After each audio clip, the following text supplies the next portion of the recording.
এপাশে আমরা তো চলে আসলাম বিয়ে বাড়ি। আর বিয়ে বাড়ি আমাদের বসার খুব আয়োজন করেছে, দেখতেই পারলেন সবাই বসে গেল। আর আমি আর আমার খালা তো চলে গেলাম বউর কাছে, যেয়ে দেখি বউ তো সেজেগুজে বসে আছে, তবে স্বয়ংসম্পূর্ণ না, কারণ আমরা এখন তাকে গয়না পরালেই স্বয়ংসম্পূর্ণ হবে। আমি আবার আপনাদের পরিচয় করাই দিই, আমার এই ভাই বউ কিন্তু ডাক্তার, আর আমার ভাইও কিন্তু ডাক্তার। আর একটা কথা না বলে পারলাম না, আর আমার ভাইয়ের বউ সাজটা কিন্তু আজকে সেই সুন্দর লাগতেছে, মাশাল্লাহ বলে যাবেন সবাইকে।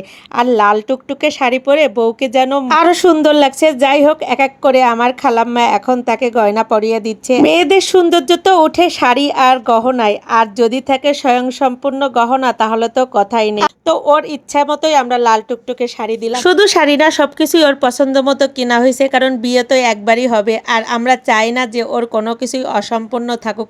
ওর মনের ইচ্ছা মতো সব কিছুই করা হলো, কারণ ওর কাছে জিজ্ঞেস করা হয়েছে, আর ওর পছন্দ মতোই প্রত্যেকটা জিনিস কেনা হয়েছে।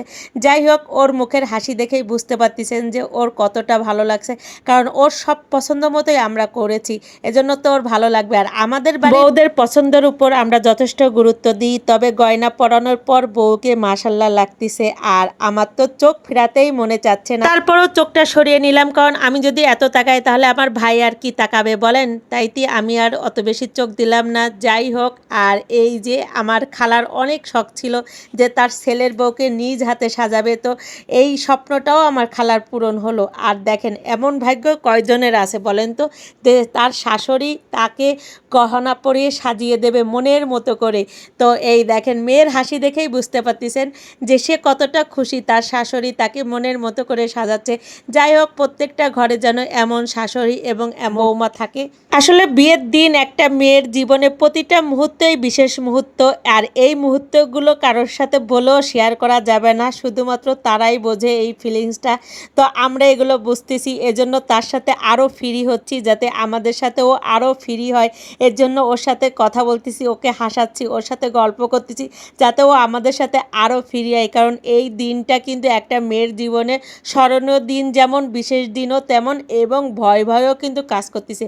তবে আমরা চাচ্ছি না যে ওর ভিতরে কোনো ভয় কাজ করুক আমাদের সাথে। তো চলুন এবার দেখি আমাদের বাকি লোকজন কোথায় আছে। তো এই যে এসে দেখি যে সবাই খাবার খেতে বসে গেছে, তো আমিও বসে পড়লাম, কারণ বিয়ে বাড়িতে তো শুধু খাওন আর খাওন, কি বলেন, এটা তো মিস করা যাবে না।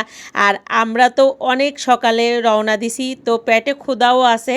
তো এই যে শুধু দেখেন ভাত খেয়ে ফেলতেছি, কারণ এত ক্ষুধা লাগছে। যাই হোক, আমাদের অনেক আপ্যায়ন করেছিল আর অনেক আইটেম দিয়েছিল। তো আমি কিন্তু মানে খাওয়ার ভিতর অত ভিডিও করিনি, তার কারণ আমার অনেক ক্ষুধা লাগছিল। আর বিয়েবাড়ির এই ডালটা এত মজা লাগে তা বলে বোঝানো যাবে না।